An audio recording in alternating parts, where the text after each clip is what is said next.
So, the 10th of the series, mga kapatid, ito, Proper Diet ang title natin. Ha? Proper Diet with Spiritual Exercises. Very important po ito. So, we start reading 1 Peter chapter 2. Therefore, laying aside all malice, all deceit, hypocrisy, envy, and all evil speaking, as newborn babes, desire the pure milk of the word, that you may grow thereby, if indeed you have tasted that the Lord is gracious.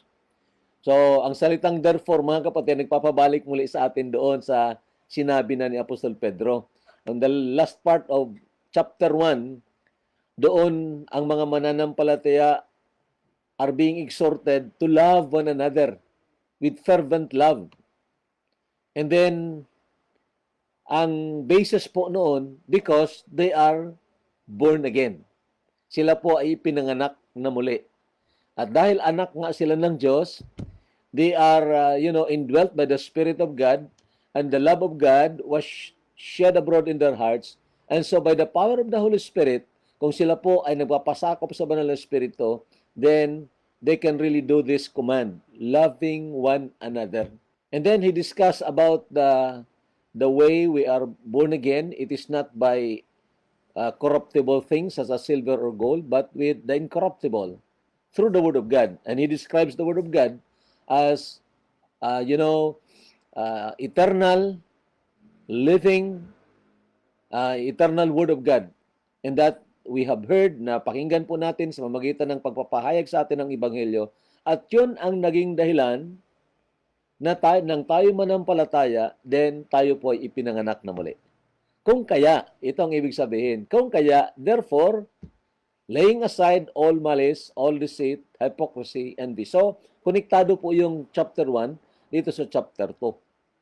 So, ang focus naman dito, mga kapatid, kailangang pag-ukulan natin ng pansin ang pagkain na spiritual. Ito nga ang salita ng Panginoon. Ito ang ibig nating sabihin ng proper diet.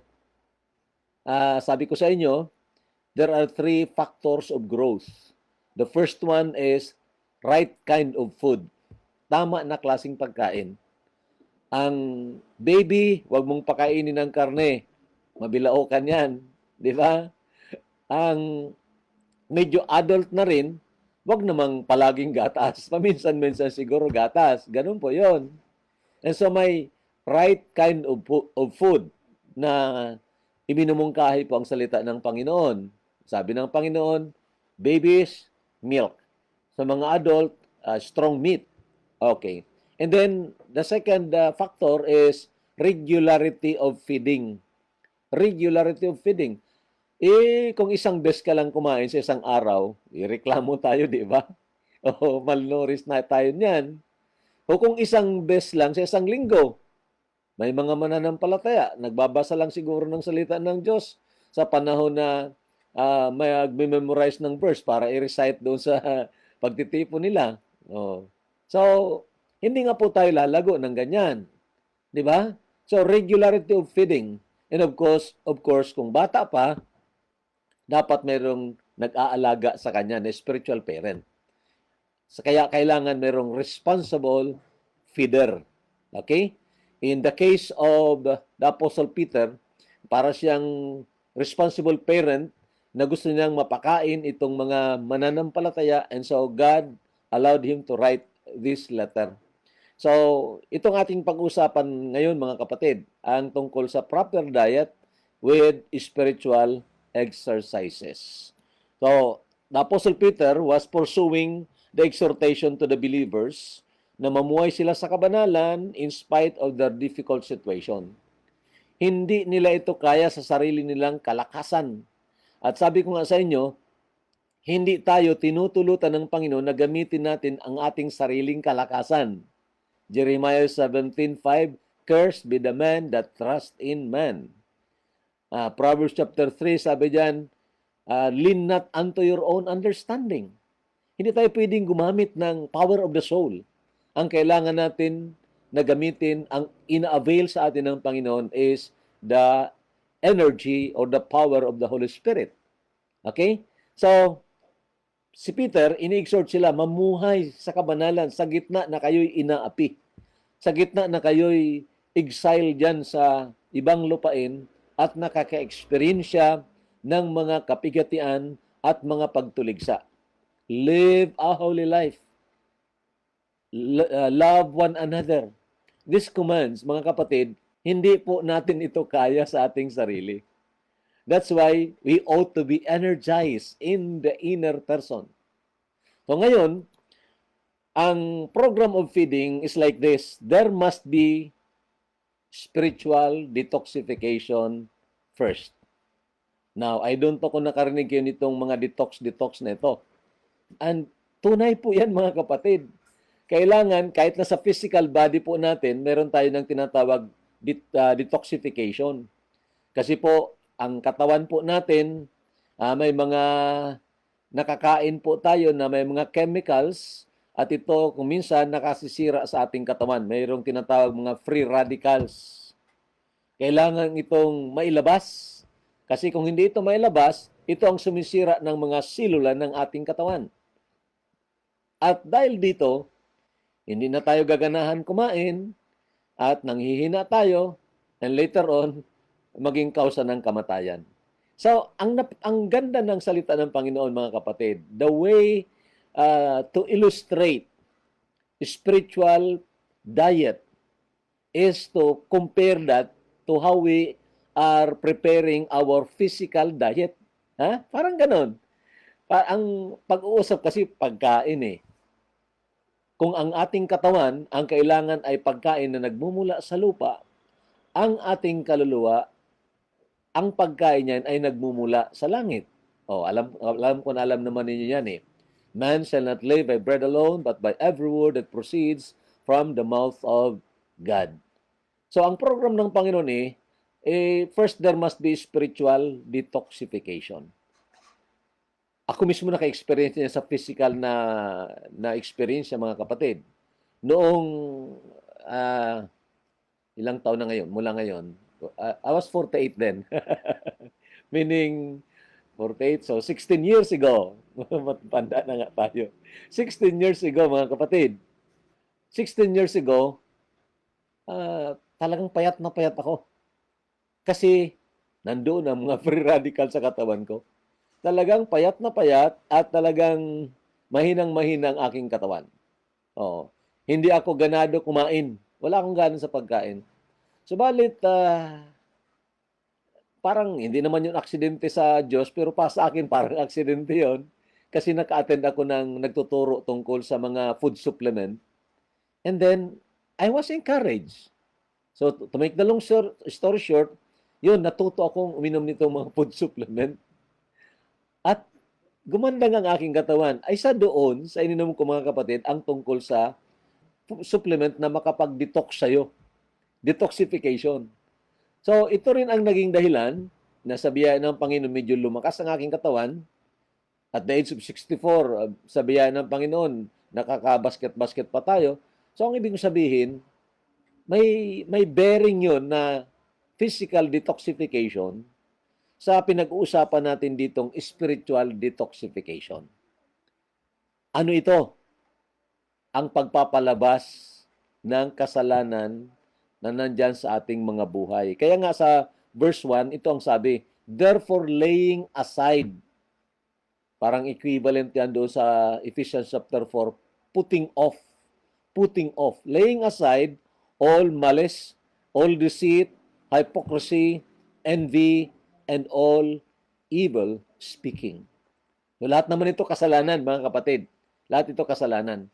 At binabanggit ito ni Apostol Pedro, parang relational ito na mga kasalanan, katulad ng malis, kasamaan, deceit, pandaraya, relational.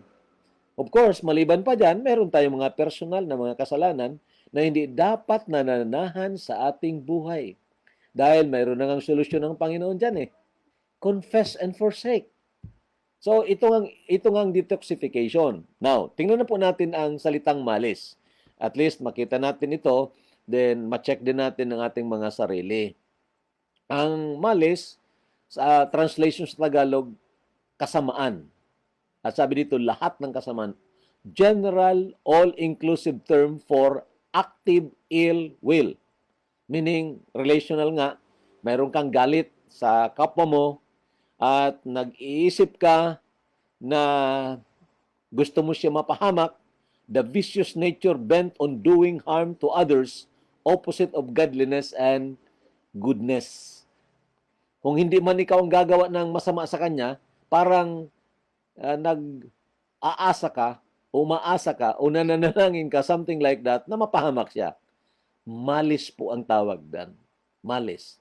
Lahat ng kasamaan, dapat daw i-detox sa atin.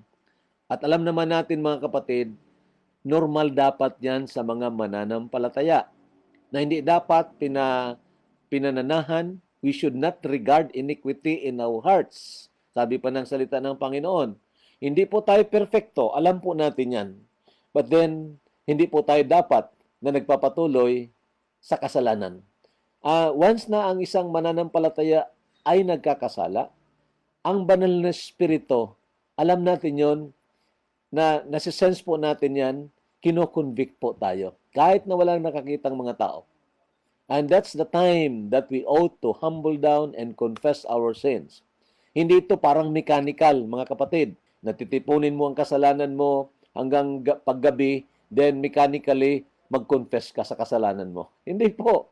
The moment that the Holy Spirit really convicts us, then there must be that sighing, that crying in our hearts for forgiveness. Kasi alam naman natin, nagigrieve ang banal na Espiritu kung tayo po ay nagkakasala. So, sa mga tunay na mananampalataya, iwaksi po ang mga bagay nito. I-detox po natin ang ating sarili. Ang sumunod ay deceit, pandaraya, to catch with bait. Parang pinapainan mo ang isang tao, tapos pag kinagat niya, wow, tuwang-tuwa ka, huli ka. Pandaraya po yun. Guile, katusuhan, cunning, treachery. You know, ugaling diablo po ang ganyan, mga kapatid. Satan is like that, very cunning. It's very subtle. Yun, dinayaan niya sa iba. Ang statement ng Panginoon, ginawa niyang question Very subtle. And you know, mga kapatid, we should not be like that. And of course, alam natin na kung ito ay nandyan sa ating buhay at nagpapatuloy, wala po tayo ng gana sa salita ng Panginoon. Sin and the Word of God cannot go together. Tandaan po ninyan. Sin and the Word of God cannot go together. So deceit. And then hypocrisy. Pakunwari. Pagbabalat kayo. Nag-smile ka pero sa puso mo o sa loob mo galit ka. Ang tawag diyan, ngiting aso. Alam niyo ngiting aso? Delikado po 'yon. Pag nakangiti ang aso, takbo ka na. Bulin ka na niyan. Galit yan.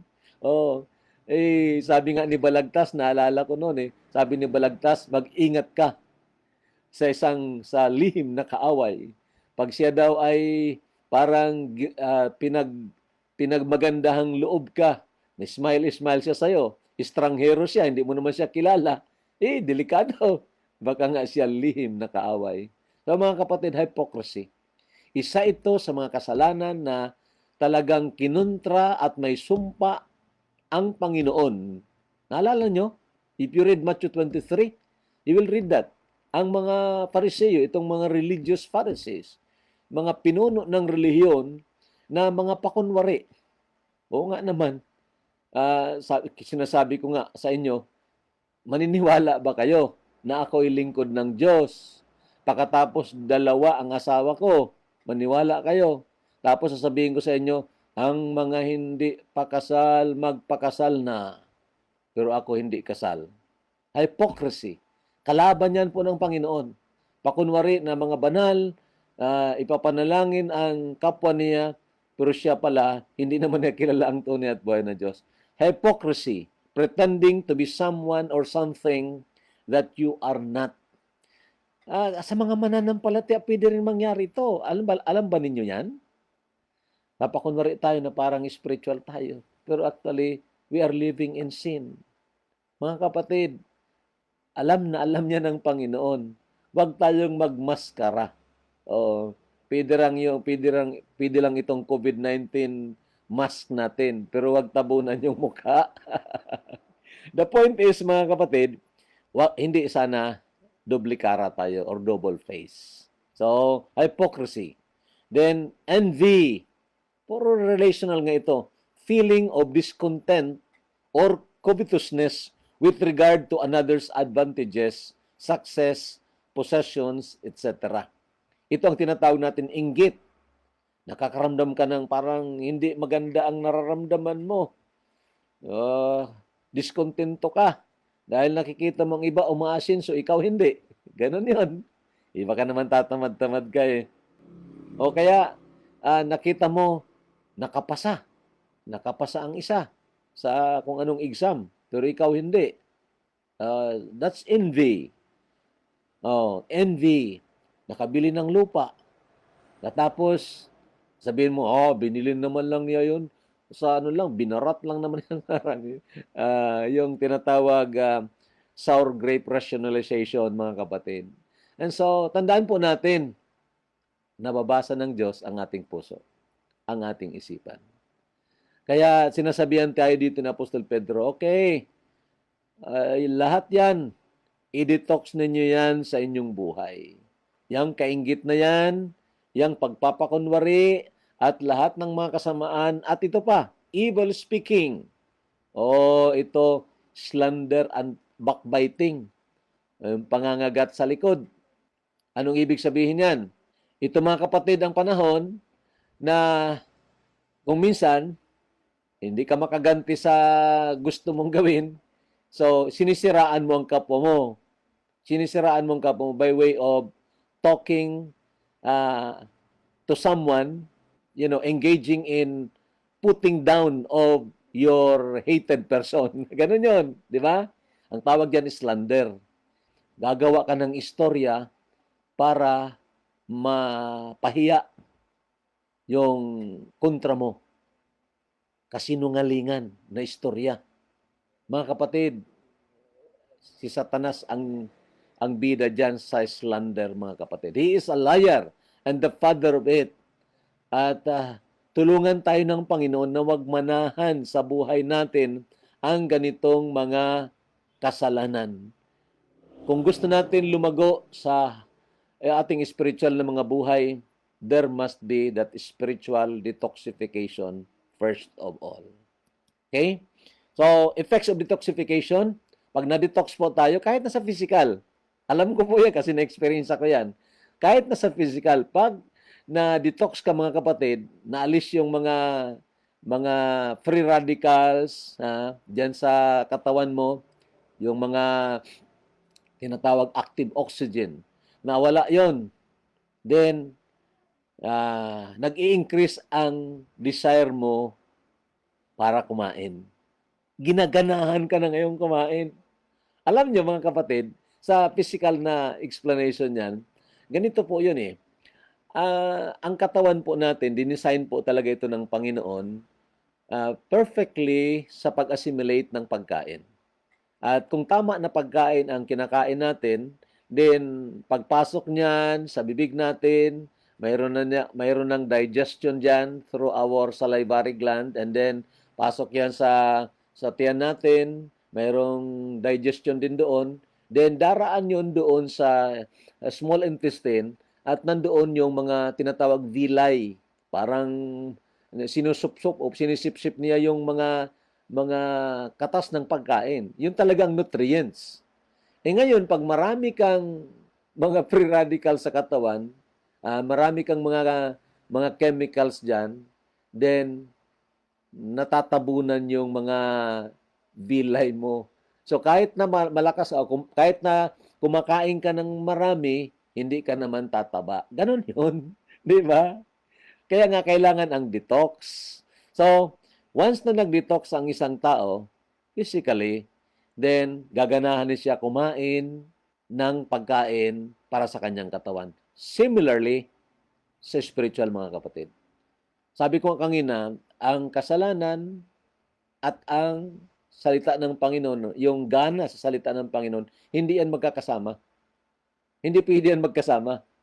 Pag hindi ka ganado sa salita ng Panginoon, there's something wrong. You check. Check your heart. Di ba? Check your heart. So, ang natural kasi, pag ikaw ay walang tinatago diyan na kasalanan, oh, ang salita ng Panginoon ay matamis po yan. Mas matamis pa kaysa honey and the honeycomb. Yun pang totoo. Oh, you experience that. And of course, ang next is increase intake of spiritual food that leads to fast growth. That is the effect of detoxification. Ang ibig sabihin, ganahan ka na kumain dahil nag-increase yung desire mo para kumain. Di ba? Ganun po yan. So, pag-isipan po ninyo mga bagay nito, how much is your intake of the Word of God? Daily. Mayroon ba na nakadevelop na ba tayo ng personal devotion? O mayroon ka na bang time na makinig ng mga preaching? O so marami na itong na-preach natin. Sabi ko sa inyo, balik-balikan po ninyo yan. Pagsimula ng lockdown, that was March, hanggang ngayon, daily ang preaching natin ng salita ng Panginoon. And there was a time na, I think, 1 month na twice a day tayo. So, marami. Pwede mong pag-aralan yon. So, kung hindi ka naman, baka sa isip mo, hindi naman ako lalago dito sa mga sinasabi ng pastor na ito. Sige, hanap ka ng mas magaling siguro. But you know, I'm not preaching myself. Alam naman niya yan. I'm preaching the Word of God. Okay? If you can prove me wrong, prove it by the Word of God. Ganun lang yun eh. Kasi I am but a messenger of God's Word. So ito po, increase intake of spiritual food that leads to fast growth. Nakita niyo mga baby, mga kapatid, bakit mabilis lumaki ang mga baby? Una, ang tulog niya, ang sarap ng tulog. Grabe matulog. Oh, kasi yung HGH daw niya, yung human growth hormones, malakas ang buga noon. Doon sa pituitary gland niya, malakas ang buga. Kaya sinasarapan siya magtulog. At yung magdididi siya ng gatas, magdidi siya, wala siyang nintindi. Basta may dedi siya dyan, talagang tahimik siya, ubusin yan. Pag kulang yan, iiyak yan siya. At hindi mo tigilan pag gutom ang bata. Hindi mo mapigilan. Talagang maghanap ka talaga ng paraan para makakuha ng pambili ng gatas. Di ba? Kasi iyak ng iyak ang bata mo. Ganon yun, mga kapatid. Kaya nga inihambing tayo sa bata. Sabi dito ng verse 2, as newborn babes, desire the pure milk of the word, that you may grow thereby, if indeed you have tasted that the Lord is gracious. Kinukumpara tayo sa mga bagong panganak na sanggol. And then, of course, nang pinag-aralan natin yung levels of spiritual growth, pag-aralan nyo when we have that study on discipleship, then tingnan po ninyo yon kasi doon mayroon talaga ng tamang pagkain sa mga bagong mananampalataya at sa growing na mga mananampalataya at maging sa mga adult na mga mananampalataya. Mahirap mag-preach kung iba-ibang ano mo, iba-iba ang topic mo, pero kailangan gawin. You know why? Because in a certain congregation, a local church, hindi parehas po ang levels ng growth diyan. Di po ba? So, hindi pwede na palaging salvation. Yon. Sabi dito, if indeed you have tasted that the Lord is gracious, you have to desire. So, kailan ba yung nangyari? That we have tasted that the Lord is gracious. Babalikan muli po natin ang nangyari doon sa krus ng Kalbaryo. Na doon nang mapakinggan natin ang ebanghelyo ng Panginoong Jesucristo na mayroong Diyos na nagkatawang tao, na inibig tayo kahit hindi tayo karapat-dapat na ibigin. At doon, sa halip na tayo ang hatulan, siya ang naging kahalili natin doon sa krus ng Kalbaryo. Binayaran niya ng buong-buo ang ating kasalanan. The demands of God's justice was fully satisfied by the Lord Jesus Christ. Kaya sumigaw po siya doon, it is finished. Tapos na.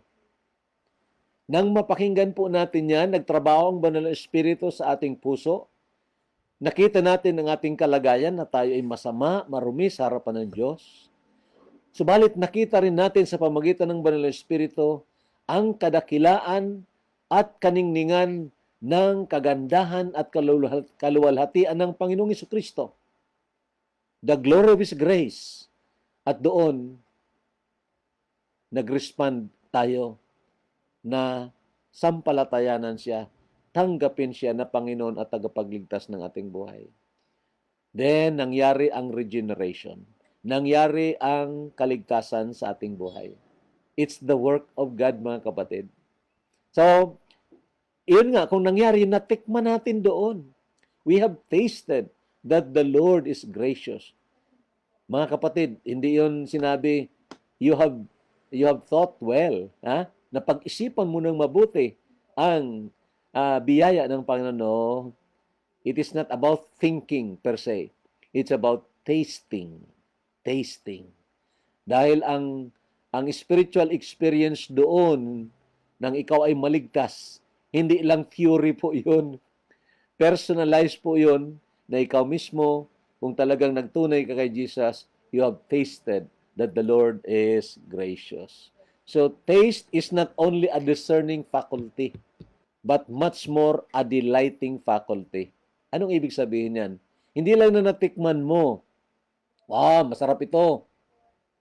Kundi, doon sa sarap na yon, natuwa ka. Di ba? Pwede bang nasarapan ka pagkatapos nakasimangot yung mukha mo? Ang sarap nito, pero nakasimangot yung mukha mo. Hindi, di ba? Ganun po yun eh. Speaking of spiritual joy, mga kapatid, ang ibig sabihin yan, you have not only tasted that this is really good, but you delight in it. At yun ang spiritual taste buds po natin. Binigyan tayo ng spiritual taste buds yan. Para maalala natin palagi na ang Diyos ay talagang napakabuti at napakaganda po sa ating buhay. So, though our spiritual taste is not perfect in this life, totoo po yun. Ang ating spiritual taste, hindi po ito perfecto. Minsan, wala tayong gana. Totoo po yan. Nangyayari po yan. Kaya nga hindi tayo perfecto eh. Yet, it is a growing taste. Dapat lumalago yan. Lalong tumatagal ka sa relasyon mo sa Panginoong Jesucristo, you see the relationship sweeter as the years go by. Sana ganun ang nangyayari. Hindi na matagal ka na sa pananampalataya sa Panginoong Jesucristo, pero stunted growth, bunjing. Delikado yon. Delikadong bunjing, mga kapatid. Hindi nakatutuwa. Okay? Kaya sabi dito, taste and see that the Lord is good. Blessed is the man who trusts in Him. Nga. Tikman mo. Si David ito sinasabi, taste and see. Ikaw mismo, personalize. Ma-prove mo talaga, ang ganda ng Panginoon. Ang sarap ng relasyon sa Panginoon. Blessed is the man who trusts in Him. So, ang tanong ngayon, mga kapatid, what if I have no desire for the Word of God? Ano kaya? Halimbawa, wala ako ng desire, wala akong pagnanasa na makarinig ng salita ng Diyos, wala akong hilig dyan, wala akong hilig na magbasa, mag-develop ng personal devotion. What if I don't have the desire for the Word of God? Ito lang pong sagot ko sa inyo. Check the foundation of your salvation. Check it. Iba ka naman na nabiktima ka ng easy recidivism. Pinatanggap ka lang, hindi mo naman alam at hindi mo kilala kung sinong tinanggap mo. Naging uso kasi yan eh, basta tanggapin mo si Kristo sa iyong puso, maligtas ka. Sige nga, basahan niyo ako ng verse.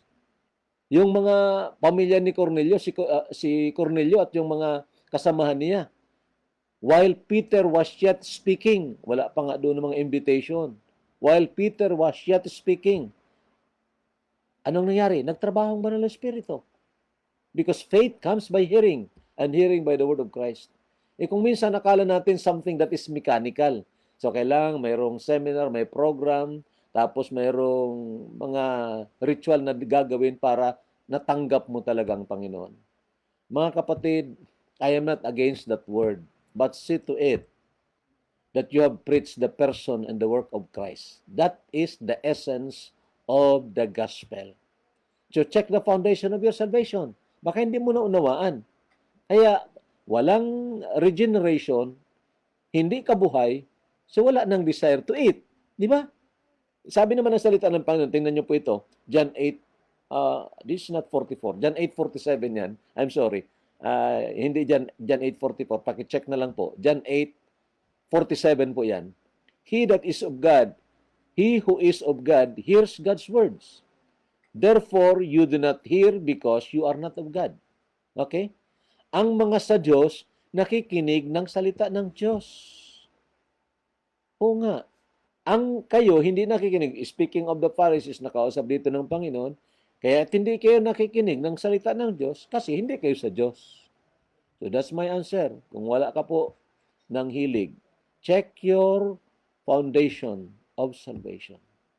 Mga kapatid, baka naman palagi kang nanonood ng programa natin ito, nakikinig ng salita ng Diyos, akala mo relihiyon ito. Hindi po ito relihiyon. Hindi mo kailangan ng relihiyon para ka makapasok sa langit. Ang kailangan mo, ang tamang relasyon kay Kristo Jesus, sa tunay na Kristo, na tapos na nagbayad ng ating kasalanan. So doon ka makipag-ugnayan. So, sana makatulong po ito sa inyo.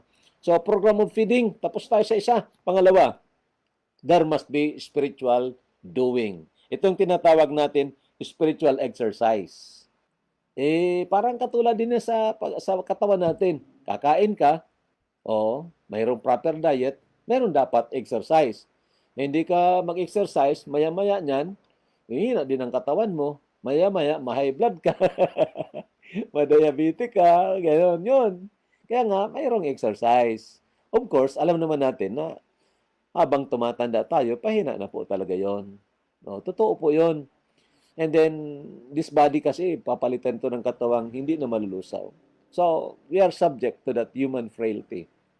However, what I'm saying is, ang spiritual exercise, katulad ng prayer, spiritual exercise, katulad ng pagpapahayag ng salita ng Panginoon, those are spiritual exercise. It must come from the heart of love. Ang ibig sabihin, you are already experiencing the joy of the Lord. You are satisfied in Christ. That's why you are doing this outward works or tinatawag natin spiritual exercises, acts of love. Okay? There must be spiritual doing. We are reminded by James chapter 1 verse 22. Anong sabi sa James? But be doers of the word and not hearers only, deceiving yourselves. Oo nga naman. Alam mo na sinasabi ito ng salita ng Panginoon. Tango ka ng tango. Okay yan, tama yan. Pero wala namang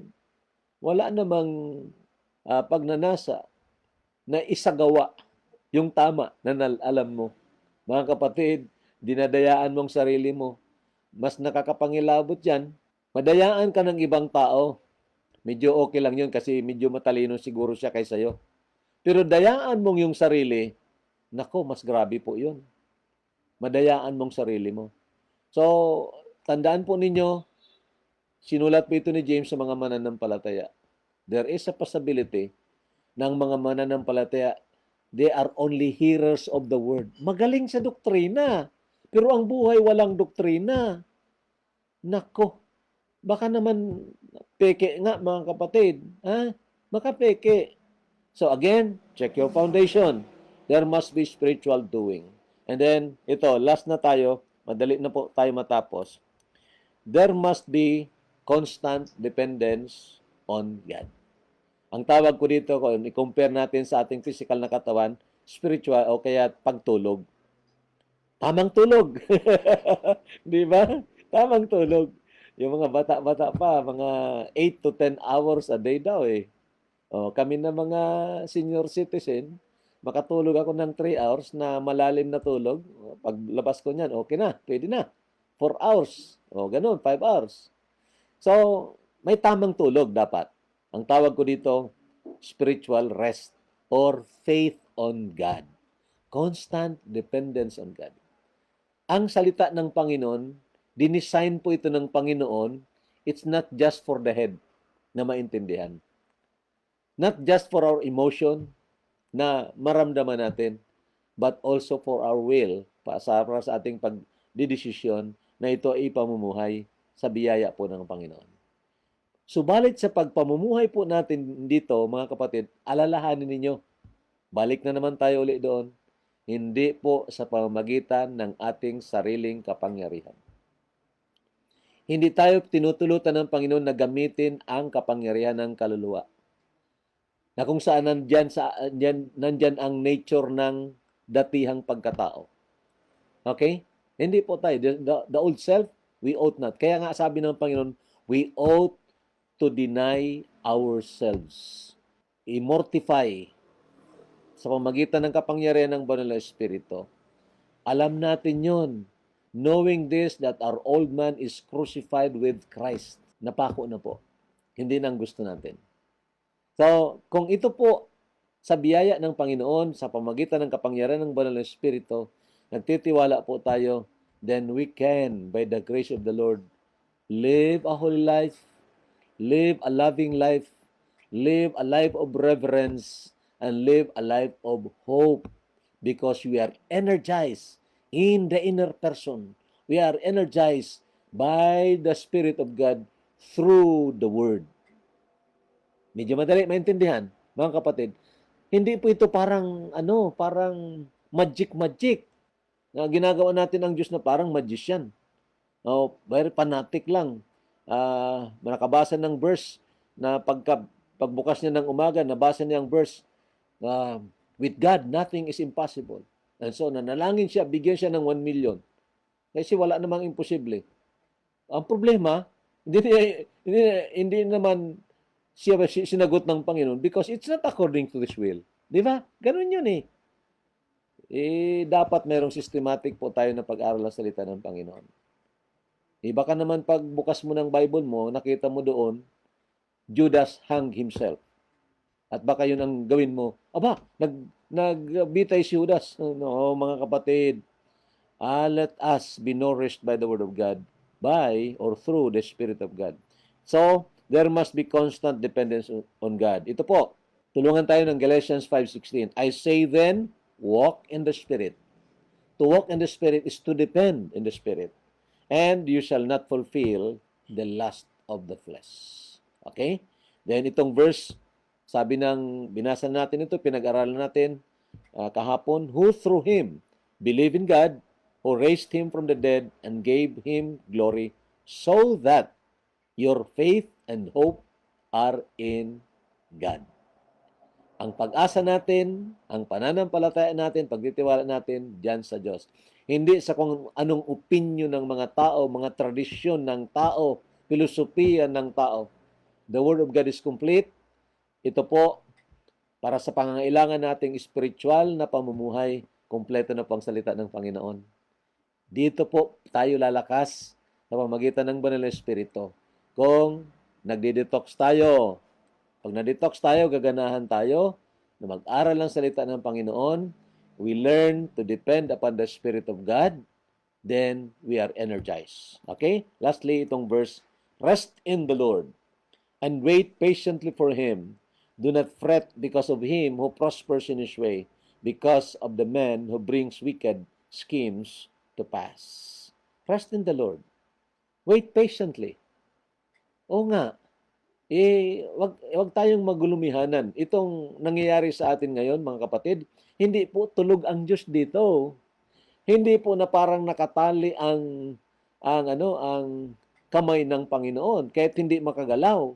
O kaya't nagapi siya, natalo siya ni Satanas. Kaya't itong nangyari, hindi po, mga kapatid. Mayroong magandang plano ang Panginoon. Kung positibo lang, tama lang ating pananaw, nakatutok sa Panginoon, makikita natin marami tayong matututunan sa panahon na ito ng quarantine. If we trust the Lord.